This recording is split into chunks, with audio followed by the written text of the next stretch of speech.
Well, it was a week of volatility on the markets amid cooling gold rush as the yellow metal fell briefly below the $4,000 per ounce.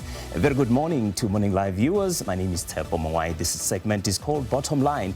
After U.S. rate decision last week and the much anticipated meeting between U.S. President Donald Trump and his Chinese counterpart Xi Jinping, markets are now looking for the next catalyst. Now let's take a look at the JSE performance for the week that was.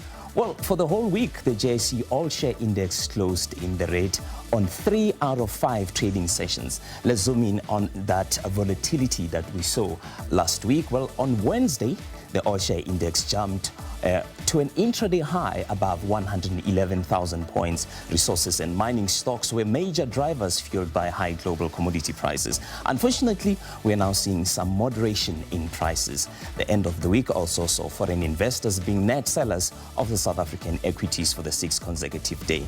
And most of this money is in gold and resources. Let's take a look at that gold price. Well, the yellow metal price for the past 4 weeks, it rose to an all-time high, and it's still at $4,300 per ounce, which is the record high. The price first broke above the $4,000 mark in early October, driven by a surge in safe haven demand due to global geopolitical uncertainties. The price has been coming down from its peak, and so is our overall performance on the JSE. It is, however, back above that $4,000 an ounce level, a sign that major institutions have maintained a substantial holding in gold. It seems like that sentiment is slowly shifting in favor of the U.S. markets, if anything, to judge by given the last performance that we've seen last week. Now, let's take a look at the Wall Street. U.S. stocks were stronger, driven by positive big tech earnings. The U.S. stock market generally had a strong performance, with major indices closing the week with solid gains boosted by better than expected earnings from Amazon.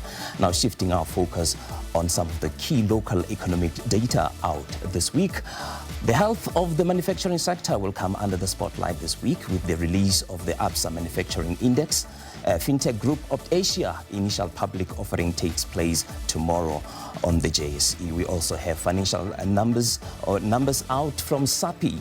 To end the week, the South African Reserve Bank will publish its gross foreign exchange reserve numbers for the month of October. That's how we end the show, the segment this morning.